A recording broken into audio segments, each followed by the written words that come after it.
Dans les évangiles, l'Église, c'est le groupe des disciples qui font vie commune avec Jésus, ont droit à un enseignement particulier, Marc 4, 33, 34, collabore à l'apostolat du Maître, Luc 10, 1. Ces disciples ne sont pas une élite, Marc insiste sur leur lenteur à croire, Marc 8, 14, 21. Jésus les éduque, peu à peu, aux mœurs de l'Évangile. Prier le Père avec confiance, se donner totalement à la cause du royaume de Dieu, servir au lieu de se faire valoir, se pardonner les uns aux autres, aller chercher la brebis perdue, se contenter de ce que l'on a, affronter courageusement les oppositions. Parmi eux, Jésus choisit les 12.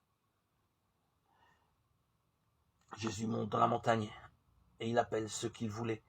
Il va à lui et il en établit 12 pour être avec lui, pour les envoyer prêcher avec pouvoir de chasser les démons. Il établit les 12. Pierre, c'est le surnom qu'il a donné à Simon, Jacques, le fils de Zébédée, et Jean, le frère de Jacques. Et il leur donna le surnom de Boanerges, c'est-à-dire fils du tonnerre. André, Philippe, Barthélemy, Matthieu, Thomas, Jacques, le fils d'Alphée, Thaddée, Simon de Zélote et Judas Iscariote, celui-là même qui le livra, Marc 3, 13, 20.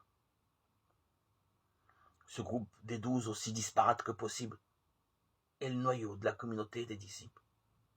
Le nouveau peuple de Dieu sera fondé sur le témoignage des 12, compagnons de Jésus depuis le commencement, témoins de sa résurrection.